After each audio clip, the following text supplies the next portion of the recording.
हळद रुसली कुंकू हसलं मालिकेच्या आजच्या भागामध्ये आपण पाहणार आहोत की इकडे आता जो काही व्हिडिओ बघितलेला असतो या कृष्णाने, त्यामुळे कृष्णाला आता समजून गेलेलं असतं की माझ्यासाठी खूप काही दुष्यंत सरकारांनी केलेलं आहे आणि त्यामुळे तिच्या डोळ्यात आता अक्षरशः पाणी आलेलं असतं. दुसरीकडे अढळरावांना आता माहिती असतं की बाळजानं आपल्याला सांगितलेलं आहे की ती आता कृष्णाच्या गालाला गुलाल लावणार आहे, कारण ती हरलेली आहे. तसं तिने सांगितलेलं होतं, त्याची आठवण आता इकडे करून द्यायचं काम मात्र आता अढळरावांनी केलेलं असतं. अढळराव मुद्दामून पिंटाच्या खांद्यावर हात ठेवून म्हणत असतात की जेव्हा मला हे सगळं बोललं गेलेलं होतं तेव्हा तुम्ही सगळीजण पुरावा म्हणून तिथे होतात. कोणीतरी म्हटलं होतं की माझी काही हार झाली तर मी स्वतःहूनच गुलाल लावेन आणि जर मी जिंकले तर ती माझ्या तोंडाला काळं फासणार होती. मग आता ती वेळ समोर आलेली आहे जे काही आहे ते करण्याची. म्हणजेच आता कृष्णा जिंकलेली आहे म्हटल्यावर हिला तर तिच्या तोंडाला गुलाल तर लावावाच लागणार आहे. मग बहुतेक विसरली नसेल म्हणून मी आठवण करून देतोय असंही आता म्हटलं जातं. मग आता आठवण करून देत असतानाच इकडे मात्र आता बाळजाला राग येत असतो, कारण बाळजाना स्वतःची हार पचवायला तयार नसते. कारण तिला ना आता राग होत असतो, तिला कळत नसतं की काय करावं. पण आता तिची चारही बाजूनी झालेली कोंडी आणि या सगळ्यामुळे ना आता मात्र तिला काही झालं तरी अढळरावाने सांगितल्याप्रमाणे कृष्णाच्या गालाला गुलाल हा लावावाच लागणार असतो आणि त्यामुळेच ना तिची आता कोंडी झालेली असते. तर इकडे कृष्णा जिंकलेली असते आणि म्हणूनच आता कृष्णाकडे ती जाते आणि कृष्णाकडे जायचं ती ठरवते. पण तोपर्यंत दुष्यंत आणि कृष्णा बोलत असतात. कृष्णा आता दुष्यंतचे आभार मानत असते आणि दुष्यंतला म्हणत असते की आज मी जे काही आहे ते फक्त तुमच्यामुळे. तुम्ही जर हा व्हिडिओ बनवला नसता, गावकऱ्यांना सांगितलं नसतं तर गावकऱ्यांनी मला उभं सुद्धा केलं नसतं आणि त्यामुळेच ना मी तुमची कायम ऋणी राहील. आणि असं बोलून असता ती आता त्याला घट्ट मिठी मारून रडू लागते. दुष्यंत सुद्धा कृष्णाला त्या सगळ्या क्षणी जवळ घेतो आणि तिला धीर देत असतो आणि तिला म्हणत असतो की आता रडायचं नाही, लढायचं आहे. दुसरीकडे आता बाळजा जी आहे ती आता कृष्णाच्या समोर आलेली असते आणि आता कृष्णा जिंकलेली आहे ही गोष्ट तिला सहन न झाल्यामुळे आता ती कृष्णाला बोलायला जाते की आज तुझी जी जीत झालेली आहे ना त्याला सर्वस्वी जबाबदार ना माझा मुलगा आहे आणि माझ्या मुलामुळेच तू जिंकलेली आहे. मग आता तिकडे असताना कृष्णासुद्धा म्हणते की मी कुठे म्हटलं, मी माझ्या स्वतःच्या हिमतीवर जिंकली आहे. ते म्हणतात नाही का, प्रत्येक यशस्वी पुरुषाच्या पाठीमागे एक स्त्री असते.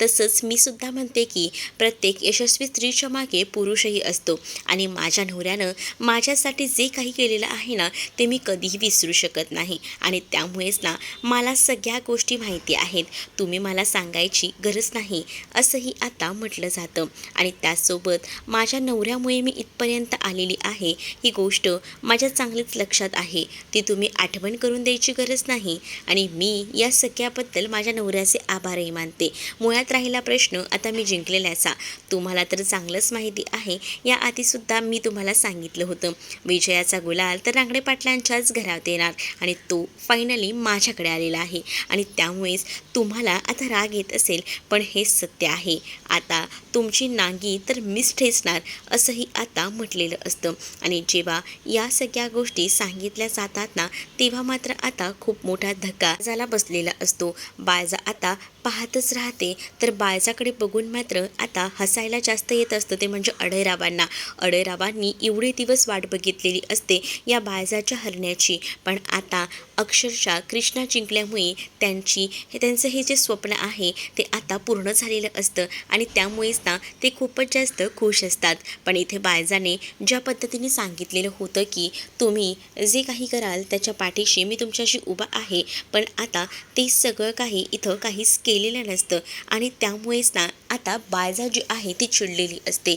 बाळजाने काही गुलाल वगैरे कृष्णाच्या गालाला लावलेला नसतो, कारण तिला कृष्णा जिंकलेली आहे हे सहनच होत नसतं. आता कृष्णाच्या नावाचा जयघोष होत असतो. इथे बाळजाला दुष्यंतसुद्धा चांगलाच टोमणा मारतो, तुमचं वर्चस्व संपलं आहे आणि आता फक्त माझ्या बायकोचं वर्चस्व आहे. आता तिकडनं बाळजा रागारागात आपली गाडी बसते आणि निघून जाते. आता तिचा सगळा प्लॅन फ्लॉप झालेला असतो, म्हणजे पंचायतीमध्ये जो फोटो बनवला आणून घेतलेला असतो लावायचा, तो सुद्धा आता तसाच कोरडा पडलेला असतो आणि त्याचा सुद्धा आता काही उपयोग नसतो. इकडे आता कृष्णा दुष्यंतला पुन्हा एकदा घट्ट मिठी मारते आणि त्याचे आभार मानू लागते. आज त्याच्यामुळेच तिला आज हे सगळं काही अनुभवायला मिळत होतं, त्याच्यामुळेच आज तिला जीत मिळालेली होती आणि सगळीजण आता त्या दोघांच्याही अंगावर फुलांचा सुद्धा वर्षाव करतात. कृष्णाला आता सरपंचपदी निवडून आल्यामुळे तिला आता खूप भारी वाटत असतं, पण हे सगळं दुष्यंतमुळे शक्य झालंय. यामुळे दुष्यंतचे ती विशेष आभार मानत असते आणि दुष्यंतला घट्ट मिठी मारून ती आता रडत असते. हे सगळे खरं तर आनंदाश्रू असतात. आनंदाश्रू तिच्या डोळ्यातून स्पष्ट आणि व्यवस्थित दिसत असतात आणि त्यामुळे दुष्यंतसुद्धा खूप जास्त खुश असतो. दुसरीकडे आता हरलेली बाळजा घरी येते. बाळजा जेव्हा घरी येते ना, तेव्हा मात्र आता इकडे तिकडे पाहू लागते. ती आता म्हणत असते की माझा विचार एक पक्का झालेला आहे, तो म्हणजे तुम्ही काम करायचं आहे.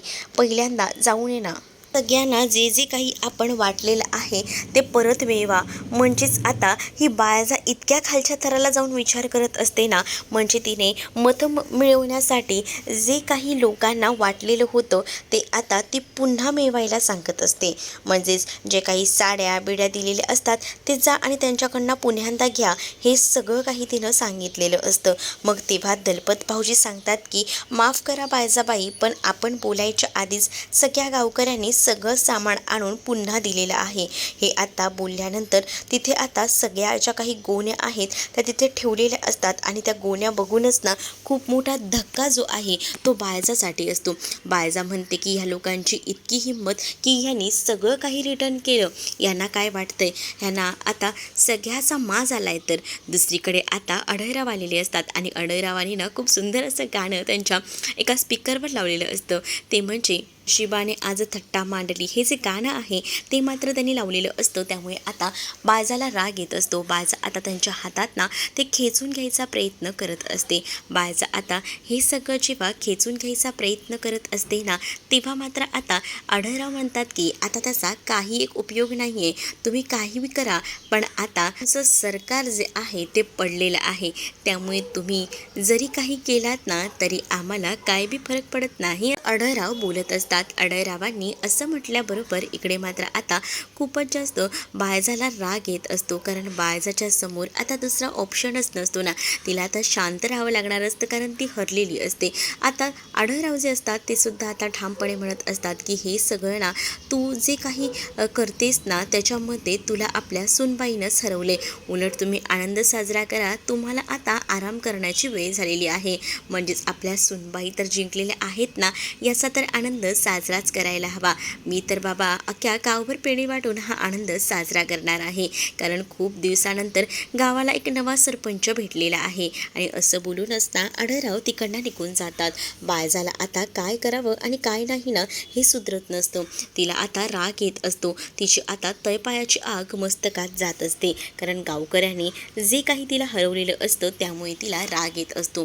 दुसरीकडे आता आपल्याला पाहायला मिळतं की सगळेजण ना आता जे गावचं कुलदैवत आहे तिथे येऊन पोचलेले असतात आणि तिथे येऊन मिरवणूक थांबवतात आणि त्यानंतर मात्र देवाचे आशीर्वाद घेण्यासाठी थांबलेले असतात.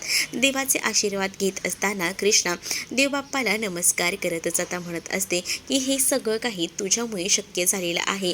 आज जर तू माझ्या पाठीशी उभा राहिला नसतास ना तर हे सगळं काही शक्य झालं नसतं, पण इथून पुढे सुद्धा मला लढण्याचं बळ दे. मला या सगळ्यामध्ये जिंकायचं आहे आणि यासाठी मला गावकऱ्यांच्या पाठीशी उभं राहायचं आहे. त्यासाठी मला तुझी मदत लागणार आहे. आतापर्यंत देवा तू मला जशी साथ दिलीस ना तशीच साथ सुद्धा पुढे सुद्धा मला देत राहा, असं देखील आता ती हात जोडून रिक्वेस्ट करतच ती आता बोलत असते.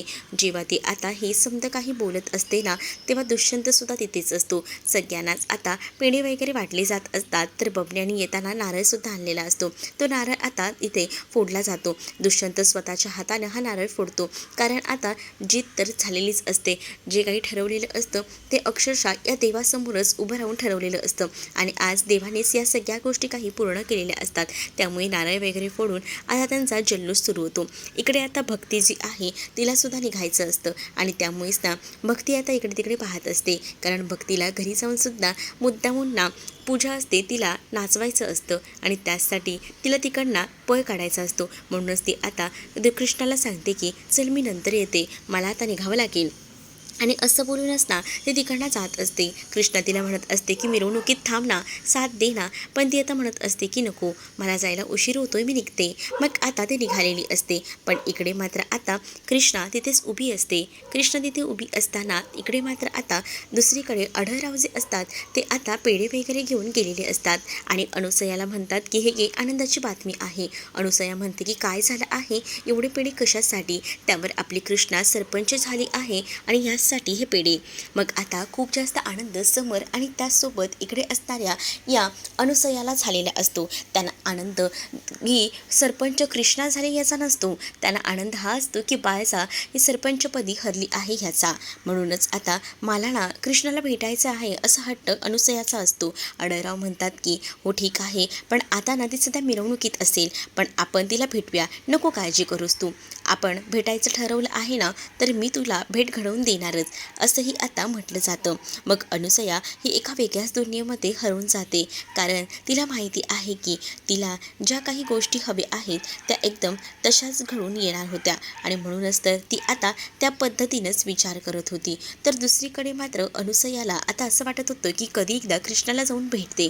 मग आता आढळराव म्हणतात की जा, पहिल्यांदा हे जे पेढे आहेत ते देवासमोर ठेवू, मग आपण भेट घडवून आणूया तुमची, मी कृष्णाला फोन करतो. इकडे आता कृष्णा या मिरवणुकीतच असते. कृष्णाचा फोन आलेला असतो म्हणून बबण्या तिला खिशातून मोबाईल काढून देतो. बबण्या आता म्हणतो की फोन आला आहे. कृष्णा बघते की आढळरावांचा फोन आहे. मग तिला आढळरावांचा फोन हा घ्यावाच लागणार असतो. ती थोडं बाजूला जाते आणि आढळरावांशी बोलत असते, पण आता मिरवणुकीच्या आवाजामुळे तिला ऐकू येत नसतं. ती म्हणत असते की आबा जरा थांबा हा, मी बाजूला जाते. आणि असं बोलून आता ती थोडंसं का होईना बाजूला जाते. ती आता थोडंसं का होईना बाजूला गेल्यानंतर आबांना म्हणत असते की आबा काय झालं आहे, तुम्ही का नाही थांबलात ओ? आबांना असा प्रश्न ती करू लागते. त्यावर आबा तिला म्हणतात की अगं मी इकडे आलो होतो, अनुसयाला तुला भेटायचं आहे, म्हणूनच अनुसया म्हणत आहे की ती तुझ्याशी बोलू पाहत आहे, तू कधी भेटू शकतेस तू? आबा मग एक काम करा ना, आता ग्रामदेवतेच्या देवळात आहोत, इथून मग आता ही मिरवणूक माझ्या घराकडे जाणार आहे, मग एक काम करूया का, पारावर भेटायचं का? हो हो चालेल ना, पारावर भेटूया आपण, असं आता त्यांचं ठरलेलं असतं. पारावर भेटायचं ठरल्यामुळे ते म्हणतात की ठीक आहे, मी तिथेच या दोघांनाही घेऊन येतो, असं बोलून आता त्यांनी फोन ठेवलेला असतो. इकडे आता लगेचच अनुसयाला आढळराव सांगतात की मॅडम ना या मिरवणुकीत बिझी आहेत, पण ते आपल्याला पारावर भेटणार आहेत, चला पटकन. आता देवासमोर ती लोक जे पेढे आणलेले असतात ते ठेवतात. मग इकडे दुसरीकडे मिरवणूक अशीच पुढे पुढे आता जायला निघालेली असते, कारण आता असं होत असतं की कधी एकदा दुष्यंतला हे सगळं काही सांगते, पण दुष्यंत आता या मिरवणुकीमध्ये खूपच जास्त बिझी असतो, त्यामुळे ती आता या सगळ्या गोष्टी सांगूही शकत नसते.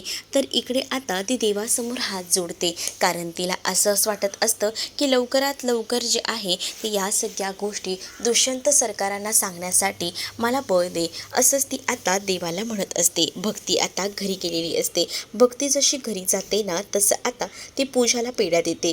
पूजाला पेढा देताना ती आता पूजा म्हणत असते की काय गं, दुसरा तुला घरी घेऊन चाललाय की काय, म्हणूनच पेढे वाटत फिरते.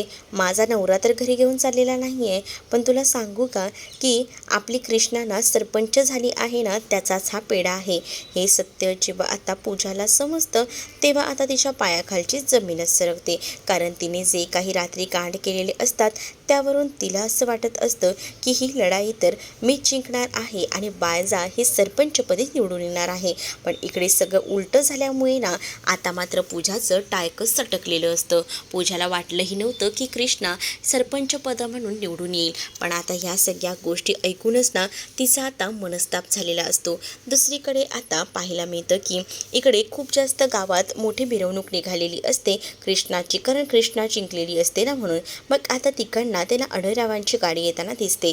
आढळरावांनी आणि त्याने ठरवलेलं असतं ना की बाजूला भेटायचं, आणि म्हणूनच आता बाजूला भेटायचं त्यांचं ठरतं. म्हणूनच आता दुष्यंत नाचण्यात बिझी असतो, तोपर्यंत ती थोडासा का होईना वेळ बाजूला जाते आणि ती आता बाजूला जात असताना दुष्यंतला काहीच सांगत नाही. तिला आता आढळरावांना जाऊन भेटायचं असतं. तिथे आता अनुसयासुद्धा आलेली असते आणि अनुसया जेव्हा येते ना तेव्हा आता कृष्णा लगेचच जाऊन त्यांना भेटते. अनुसयाचे पहिल्यांदा जाऊन ते आशीर्वाद घेते. अनुसया म्हणत असते की पोरी काहीच गरज नाही गं पाया पडायची, पण मला तुमच्या सगळ्यांचे आशीर्वाद महत्त्वाचे वाटतात, म्हणूनच आता ती पाया वगैरे पडत असते. दुष्यंतचं लक्ष जातं, कृष्णा कुठे गेली आहे? कृष्णा आता तर इथेच होती. मग दुष्यंत लांबूनच पाहतो की कृष्णा त्या बाईसोबत बोलत आहे, त्या बाईच्या पाया वगैरे पडत आहे. पण हे सगळं कसं काय, हा मोठा प्रश्न ना त्याला पडलेला असतो. आणि म्हणूनच तो आता हे सगळं बघून थक्क झालेला असतो. कारण इकडे ज्या बाईला आपण अढळरावांसोबत पाहिलेलं होतं, ती बाई आज त्याच बाईच्या पाया जाऊन इथे कृष्ण पडत आहे. नक्की काय बंगाल आहे, गोड बंगाल, तो काही कळत नसतो. आणि म्हणूनच आता तिकडे दुष्यंत जातो. अढळरावांचं लक्ष जातं की दुष्यंत मागे आलेला आहे. म्हणूनच तो आता दुष्यंत मागे आले आहेत अढळराव म्हणत असतात. त्यावेळी कृष्णा आता इकडे बघू लागते आणि कृष्णाला आता कळून चुकलेलं असतं की दुष्यंतला कळलेलं आहे, तर हीच ती वेळ आहे दुष्यंतला सगळं काही खरं सांगायची. मग आता इकडे कृष्णाला जेव्हा बघतात ना समोर असलेल्या या बाईसोबत, तेव्हा मात्र दुष्यंत रागानंच तिकडनं निघून जातो.